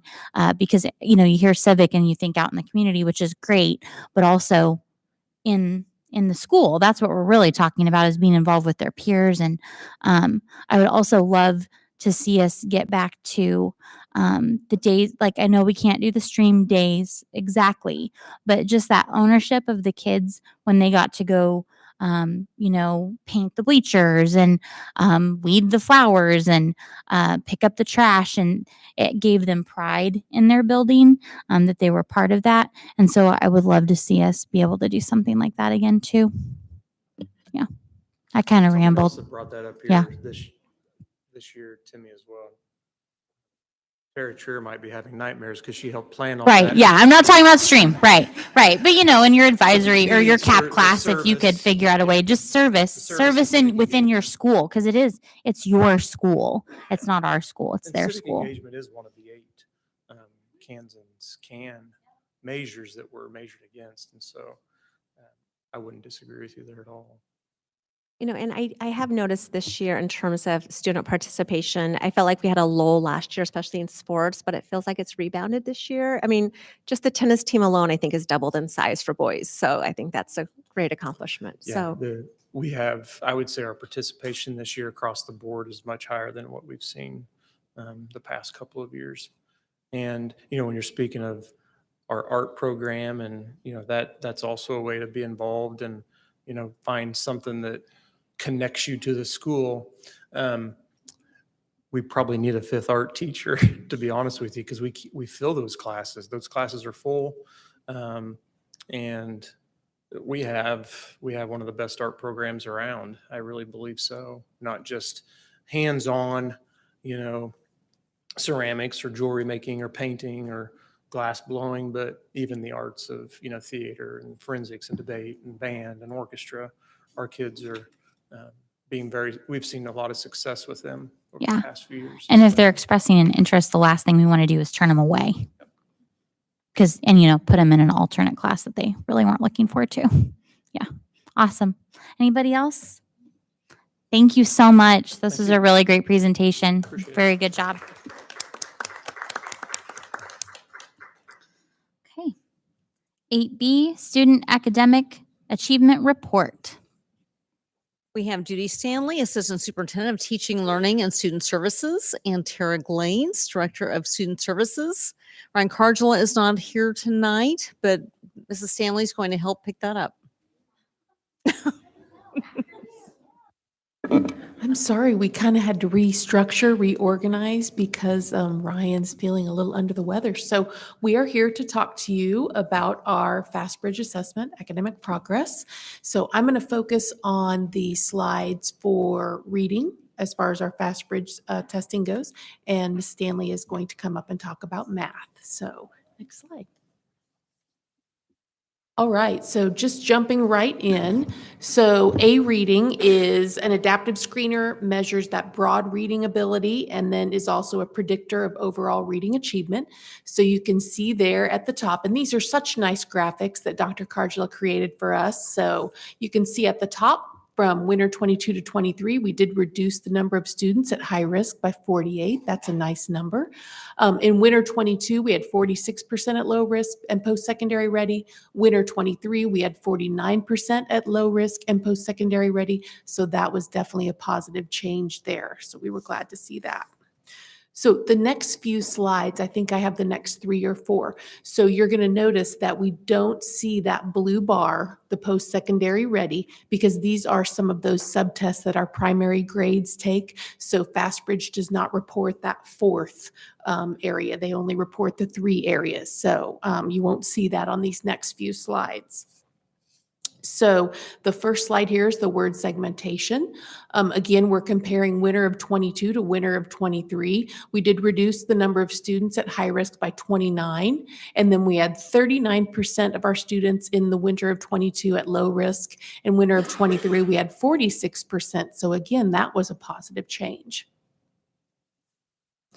So moving along to those silly nonsense words. So these are difficult sometimes because students always want to make them into a real word. I mean, I can remember that from my years as a special education teacher. So nonsense words is we assess a student's ability to read words that aren't real words, such as VIT. Not a real word there. So from winter 22 to winter 23, we reduced the number of students at high risk by 1. We had 23% at low risk, and in winter 23, we had 27% at low risk. So again, that was a positive change. So we were happy to see that. Letter sounds. So letter sounds, this is a timed test. And that can be a little bit stressful for some of our students. So this is a time test that assesses a student's ability to provide those sounds for lowercase letters. It is all about being efficient and being automatic with those answers, okay? So from winter 22 to 23, we did reduce the number of students at high risk by 12. So that was good. In winter 22, we had 31% of students at low risk. And in winter 23, we did see that percentage decrease in the low risk area to 24%. So that was a negative change there for us. Next slide. So letter names. This is obviously another automaticity test. It assesses just the student's ability to name those upper and lowercase letters, in isolation. So winter 22 to 23, we did increase the number of students that we had at high risk by 4. And then in the winter of 22, we had 33% at low risk. Winter of 23, 35% at low risk. So that in itself was a positive change. I want to take a minute just to remind you that during those testing windows, those benchmarks are moving. So we are trying to hit a moving target here. Also, another thing that Mrs. Stanley and I are going to talk about later is that ELA adoption. So this has been scores that we have achieved in the absence of a consistent ELA resource. So I did want to remind you of those two things.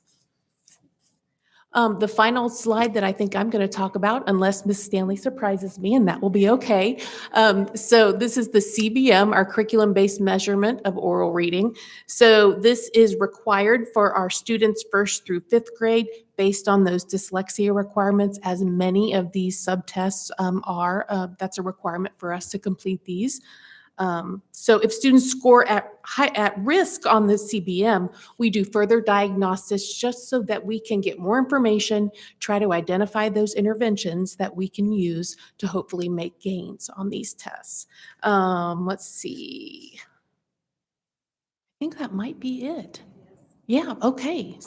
So should I ask for, I did a lot of slides. Judy's going to do a lot of slides. Do you guys have any questions over the reading? I don't want to get too far. And our dead ringer for those good questions, Dr. Cardula is not here, so I will do my best, but I make no promises. Any questions so far? This is kind of, you may not have the answer to this, which is kind of a common theme for people who get to be at the podium. Can you attribute any particular reason to the positive changes?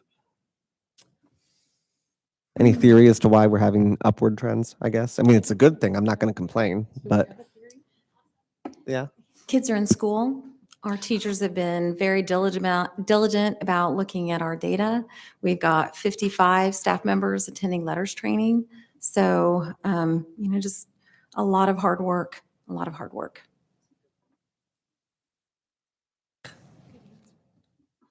Okay. All right.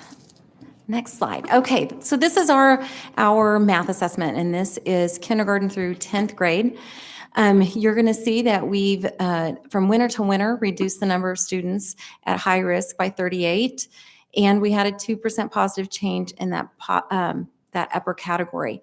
I actually want you to really focus in on fall 22 to winter 2023, because what you're going to see there, this is the implementation of our new math series across the board. We actually have 109 students who went from the bottom 2 categories to the top 2. Typically, when you implement a new resource, you're going to see an implementation dip. And contrary to typical expectations, we have not seen a dip. We've actually seen growth, and that needs to be celebrated. That's not what we were expecting to see. We thought, okay, this is really hard. You're going to hear from our teachers. It is hard. There were gaps, and we've seen some great gains in that. So they need to be celebrated. I actually was working with 1st grade teachers today, and I was sharing all of this information. And I was so proud of them, and they're just kind of looking at me. I'm like, do you not know how to take a compliment? This is good news. So I think that they're all just a little bit astonished that we didn't have that dip. Next slide. So what Mrs. Glades and I have shared with you are really benchmark data, is how many students are in each of those areas. But we also wanted to talk about growth. We know we have students that are growing that may not jump a category. And this is another slide to celebrate. When we looked at elementary, we had 84% of our students make positive gains in A reading from second to fifth grade. That is phenomenal. Of those 16% that may not have made positive gains, that means they either stayed the same, maybe got the same score, or maybe went down a little bit. But when we look at that positivity, overwhelmingly, we see students that grew, they either stayed in the same category or they jumped up. And again, in A math, 85% of those kids. And so again, that implementation dip is not there. I'm so really, really excited about the growth that we are seeing and starting to see that downward slide bottom out. So maybe we're getting right back to where we need to be going. The next slide, you'll see same type of thing. 65% of our secondary students made positive gains and 67% in math. That is to be celebrated. When you think about gaps, the older you are, the bigger the gaps are. So a lot of hard work happening out in our buildings and a lot of really strong efforts. So just can't say enough how proud we are of the teachers and the students and the hard work that they've done. So to summarize all of that, we continue to have our regular data discussions with our building principals and instructional coaches, and you have had a lot of presentations this year on their school improvement plans and what they are all doing. And I think the high school tonight did a great job of demonstrating to you they're really looking at data and identifying things to work on that will address that data. And every single one of our buildings are doing that. And so, Jeremy, maybe that's the answer to what you're seeing with our data. A lot of hard work is happening. We are not seeing that implementation dip with math.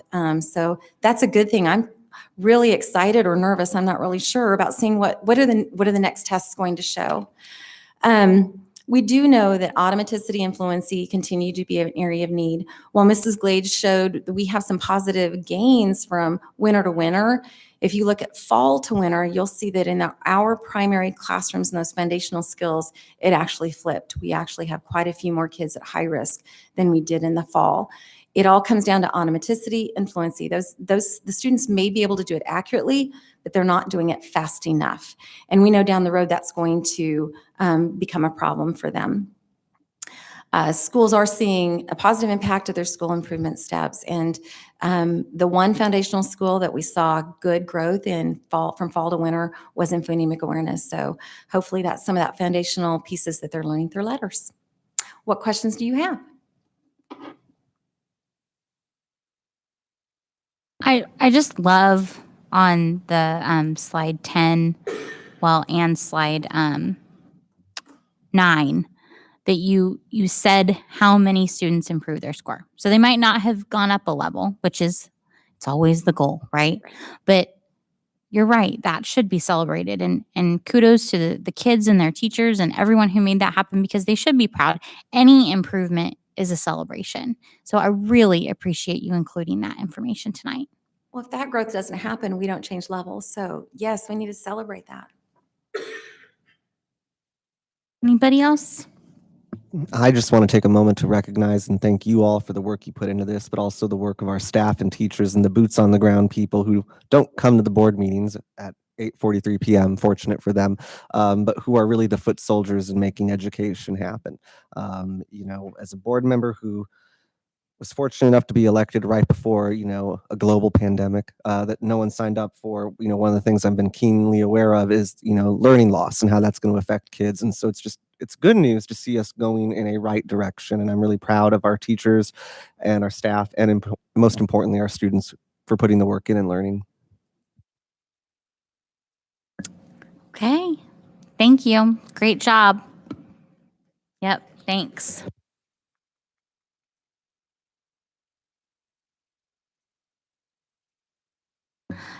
Oh my, you've all been waiting so long. 8C, English Language Arts Core Resource Adoption. We cannot wait to hear from you. And there was zero sarcasm in that. Zero.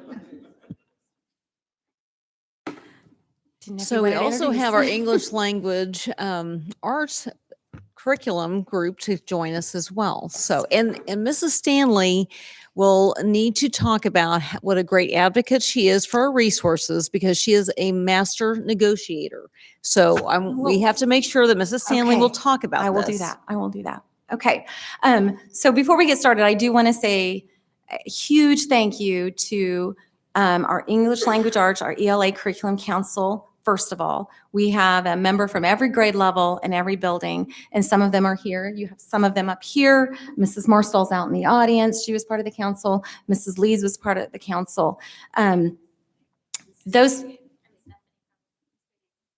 And Mrs. Dakin, I didn't see her back in the back. She did sneak in, and Mrs. Dakin was part of the council. They spent lots of evenings looking at the resources, digging into things, and really looking at the feedback from the rubrics. So I can't thank them enough. But then there are also all of our elementary teachers and all of our English teachers. They had to do the work digging in. So I just wanted to point out this is a lot of hard work by a lot of people, and really appreciate that. Okay, we can go to that presentation. It's really okay. All right. So first of all, just a reminder of the why. We had shared last year we would be looking at this, but we knew by our data that our tier 1 instruction needed to be firmed up. We knew that we didn't have the consistency across the district, and we knew that we were actually increasing the workload on teachers because they were having to pull from everywhere. And some resources may align with the science of reading, some may not, but we knew we needed to do something about that. Our last English Language Arts resource adoption was 15 years ago in 2008.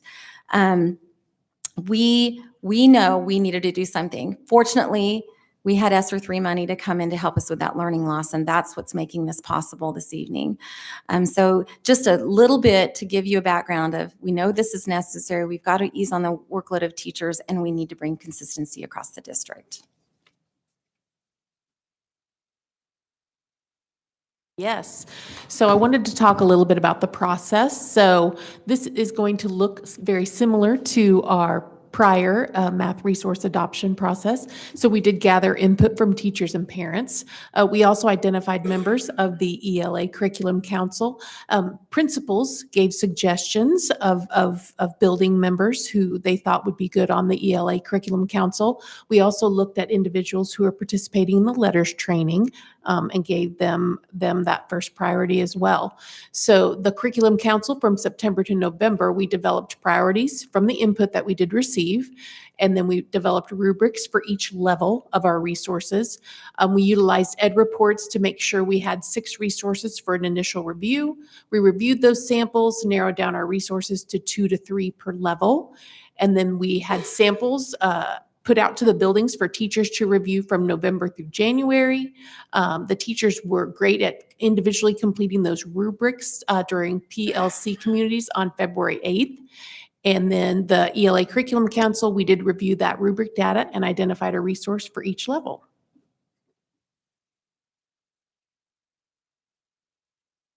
This is Erica Fiano. She's our elementary rep. We have Misty Lawson, who's representing middle school, and Tara Tur at the high school. I'm so sorry. And I also forgot Mr. Martin was also on the council, so just want to say thank you to him too.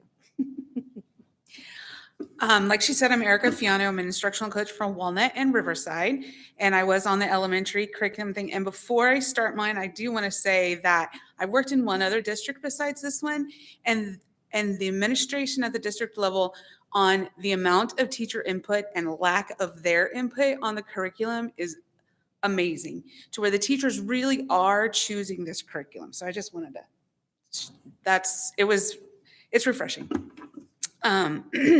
Okay, so our proposed resource for elementary is Into Reading, which is by HMH. The strengths that we, as a curriculum committee, came up with was, it was the strongest across all components that we looked at. We had a rubric that the teachers filled out after they taught part of the, taught some lessons from each resource. And we did have a resource that was really strong in K-1 foundational skills, but that resource wasn't strong anywhere else. And so we actually took an hour or hour and a half to discuss all of that, to discuss the benefits of, HMH over that resource. And we came to the conclusion that this resource was the strongest across all components, where the other one was strong in foundational skills, but not writing, not comprehension, not the other things that are also important in reading. It has strong student engagement. It has a strong digital piece as well, for teachers and students to be interactive. We do have a lot of teachers and instructional coaches and strategists that are doing the language essentials for teachers of reading and spelling, or the letters. And so that goes with the science of reading, and HMH also supports that. And so the committee felt like that was an important strength to share with you guys. And the writing component of this particular one was rated the highest among teachers. And that's, I will share that when I was a classroom teacher, writing was my weakest thing. It was because I know how to write, it was breaking it down, and to have a resource for me would have been fantastic. Luckily, I had fantastic teachers to work with me. Some challenges to address. So because HMH is used in many states, they do not put their standards directly in the teacher's guide. You have to go to the digital piece, find the standards, what module it fits in, and that is an extra step. But I know that our lead teachers are going to be working this summer and putting that on the curriculum guides, on the pacing guides, just so that it would be easier for teachers to reference. We'll need to adjust the pacing of HMH. When you start a new program, implementation of a new program, it always is going to go a little slower than when you and the kids have it like this. But their lessons also are for a longer period of time than we have reading instruction blocks. And so the lead teachers will be working this summer on the pacing as well, once we get the books in our hands. And then another challenge we need to do, because we want to make sure that our K-1 teachers have that foundational knowledge. And we're going to ensure that K-2 teachers are supported with additional strategies to teach those foundation skills.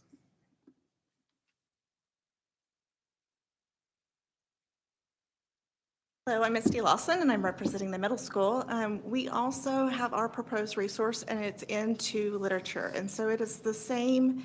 One of the biggest strengths that we saw with this is that we are going to have alignment kindergarten through 12th grade, because it's the same resource all the levels. So we liked the fact that it had a really strong it had multiple things. It had digital, print, and audio versions of the text, so that allowed for a differentiation of learners. The texts were high quality and recognizable by students, so they were high interest to them. We had scaffold supports that allowed for that differentiation, and the ESL student supported our ESL student and population. There was also SEL components that were working with that social emotional part of the learning that we need to include. Again, we also liked the writing component and how it was very strong, and it allowed students to write not only in the workbooks that are provided, but it was also a strong digital piece as well. So it allowed going back and forth. And that also allowed the students or the teachers to work with them on the digital piece as well, and connect to other components that we had, like going to Google Classroom and inserting it right into there so students would have that. The one thing that the middle school also liked, that it had the ability to print off we have a workbook, but it also allows us to print the digital sources and use the marking the text strategy that we are using at the middle school. One of the best things that we liked was that there's going to be continuous training and support from the HMH company. So that was a positive for us. Some of the challenges that we know that we're going to face, first, there's going to be some skills that we need to explicitly teach. So we might have to break it down and slow down that pacing as well. We know that the rigor is higher in this curriculum, and so the students aren't used to that at this time, so there may be a little bit of a struggle at the beginning, same that we're seeing in the math right now. Some portions may need to be reformatted for clarity, just breaking it down to make it simpler, providing that me, we, to you experience. And then finally, we might have to add a little bit of supplementation for the grammar skills practice.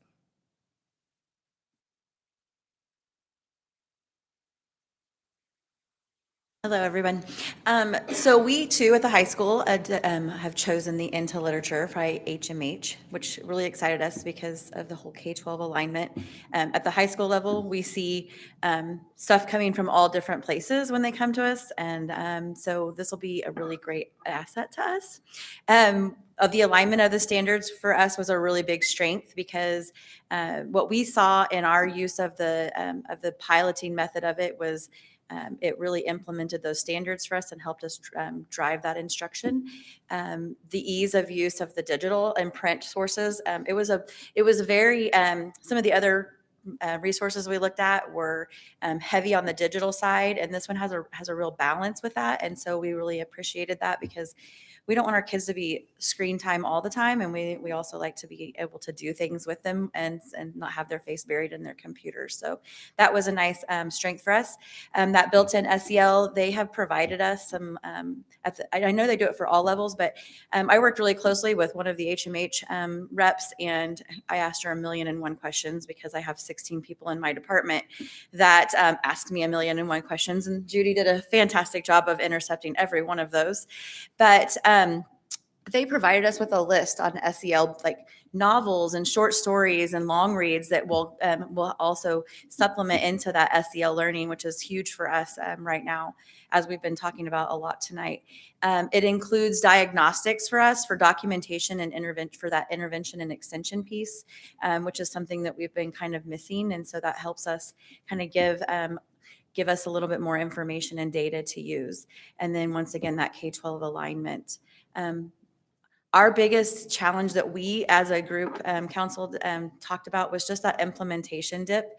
And hopefully we'll see better things than like math has had, and maybe it won't come, but we just know there's going to be some gaps that we'll have to address. And because as it was mentioned in middle school, just that pacing might take a little bit longer for them. So we're going to have to make sure that we have good communication skills with the middle school teachers to know where they left off and what we need to pick up on until all of that keeps going.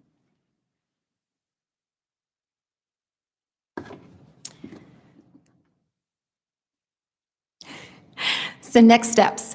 First is requesting your approval this evening. The total cost is, it's on the front page, $1,408,525.68. That's a lot of money. But I wanted to share with you, it's $500,000 less than what it was. So the original quote that came in, the digital license was $1 million. And no, we're not going to do that, nor can we. And so after a lot of conversations, and if you recall, we can only use ESSER 3 funds for 1 year of that digital for ELA because it has to be spent out by September 2024. So we are actually looking for an 8-year adoption to create a gap year down the road between math and reading. They're such expensive adoptions. And so we want to create a gap year. So for an 8-year adoption, they wanted $1 million for the digital. And that meant pretty much $900,000 has to come out of our general funds. That's not feasible. It's not doable. And it's really not responsible. We, just like Tara said, we don't want kids just sitting in front of the computers.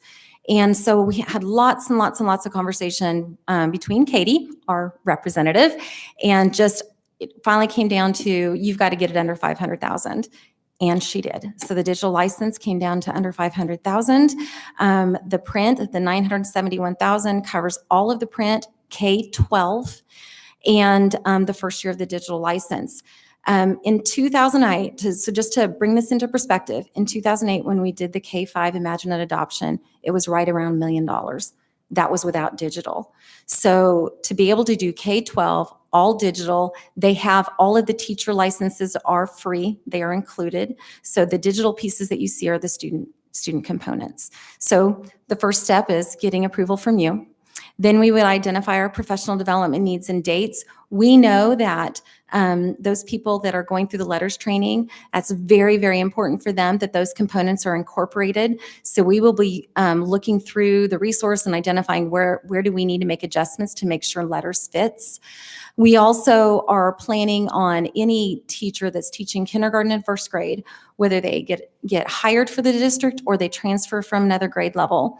And that becomes part of their onboarding. So they would have additional new teacher training or transitional training so that letters becomes part of that. Those foundational skills, if you don't have those foundational skills in place, it really makes it hard for you to be a successful reader down the road. We know we need to incorporate the new resources into the curriculum guide, adjust the pacings within the resource. No matter what resource you have, they always have more than you can possibly get through in a day. So we know we have to address that. And then we have to address the challenges identified by our teachers through the review process. This is our presentation. What questions do you have?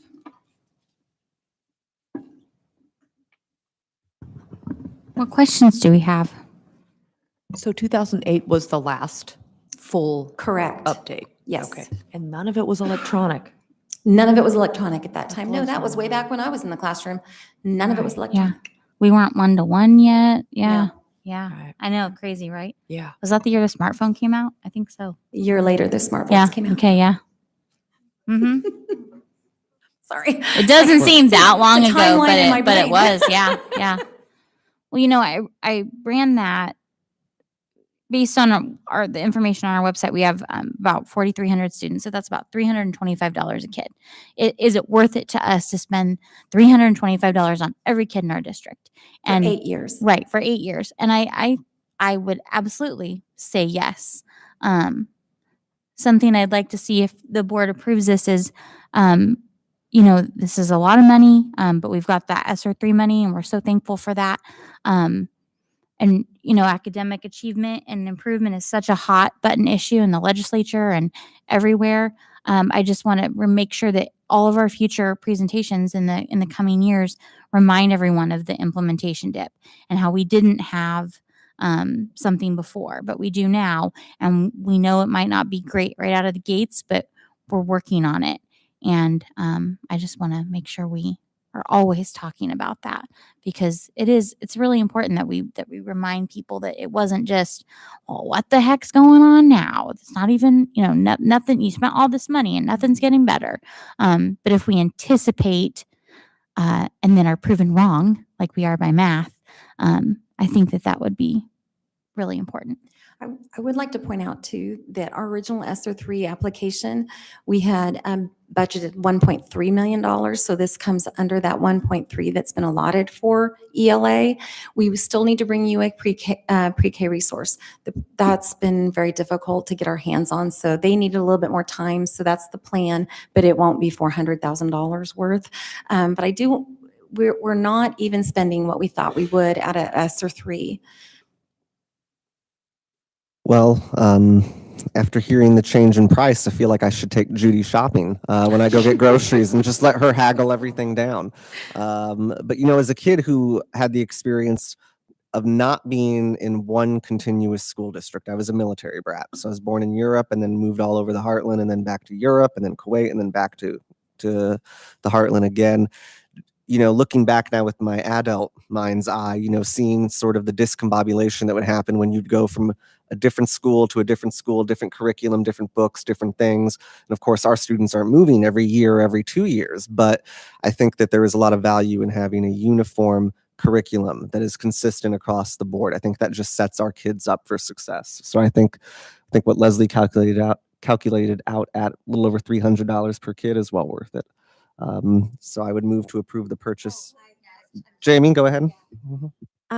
So one of the questions I was wondering, it was mentioned, first of all, great negotiations, great presentation. I actually have two questions. The first question is, will the lead teachers be compensated over the summer? Oh, Yes, yeah. they get compensated their professional rate. Okay, perfect. I'm so glad to hear that. And then I was also curious because English major in college, and I think Tara had mentioned something about the high school resources. And will this, will this textbook and this new curriculum, will it blend nicely with some of the other stuff that we do in high school? Like I'm thinking specifically about, the novels that the high school kids Well, read. Tara. So that's been a really big topic for our department because I don't want to say they've married these novels, but yes, we did some very thorough research on what novels do we currently have that HMH also provides us. And so we had to have those conversations that all but 2 novels that we currently teach that are at an honors level as well. They're on our college readiness list and they're taught by honors teachers. So I wasn't concerned with them because they're on another list that should be taught. All of them were an HMH approved book and have availability to them. And it also will save that money as well because we already have a lot of those novels and would only need to maybe supplement a few on the list that she included. So it does make it look a little different because we want to make sure that they are taking those novels and using the standard driven research from the text and not just I've been in our district for 19 years and we have literally created every which way from Sunday on how to teach these novels and made up our own units because we are really passionate about making sure we're meeting the standards, but yet teaching something that we love and that we know our kids will love. And so it made me feel a lot better actually, knowing that all of those novels that we really like are in there and they're going to give us even better ways to use them in our classroom now. We did have a discussion at the high school level because novels just kept coming up. That was a big concern and a big question. And so, in any adoption process, you have to evaluate, is this a necessity? If we're not going to spend this money, if the team feels like they can't make the commitment to use the resource. And it is great that HMH lets you here's our novels that we're going to use and here's your lessons that align. And so the high school English department was given the option, if you don't feel like you can do this, you can't get on board with this, then we'll look at a different way to address the learning loss because we can't spend this money if you don't feel confident moving forward. And so they were given that option. They completed the rubric and we had no feedback that said they could not get on board. So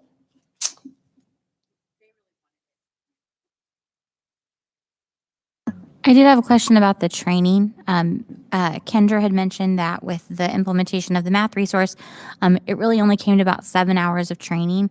And I don't know what is that normal?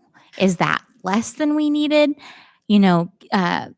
Tara mentioned the ongoing training and that was such a huge plus for this implementation. So I'm really interested in that. So it's very similar to what the high school has right now. So they will have, okay, don't quote me, it's 2 or 3 hours in August where it's like the getting started, launching the resource, digging in and learning how to use it. That's the initial training. And then what Kendra was talking about is there are topics that they share with you and your team decides, well, what do we want that PD to be on? And they've been having a virtual training through PLC. So Mrs. Gilliland and Mrs. Bloomquist, they schedule that meeting it's a virtual coach and they provide training through PLC. So that is how the middle school and high school will be. They get to decide when those are going to be. They get to decide on the topic based upon a list. And then in January, we will also have it's almost like a follow-up training for 2 hours. So that's what middle and high school will look like. Elementary will be similar, only not every teacher will be able to do the coaching pieces. That's because it was $20,000 per building. So rather than taking it away altogether, they said, well, let's do one. And if we could have some key teachers participate in that, so that would be like our lead teachers participate in that virtual training, and then they would provide that training to others. But yes, it would be very difficult to do for every building. Well, that was the last of my questions. Anybody else? Now, if you really want a motion, Jeremy, go for it.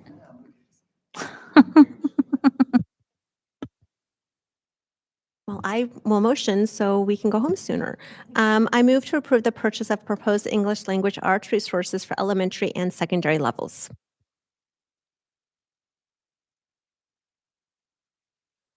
Thank you for your presentation. We have a motion and a second.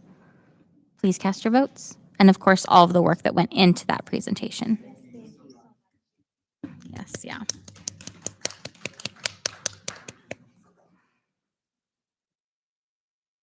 Motion passes 7-0. Thank you. Okay, item 9A, future board calendar dates. This is our only meeting this month. Our next meeting is Wednesday, April 12th at 6:30 here at Mary Herbert Education Center, followed by our second meeting in April on the 26th, and our only meeting in May on May 10th. The end of the school year will be busy. Spring break's coming right up. Just thank you to everyone who stuck around tonight and powered through. We appreciate everything you're doing. So have a good night. With that, I would take a motion to adjourn. Second. Motion and a second. Please cast your votes. You say that every time, Grant.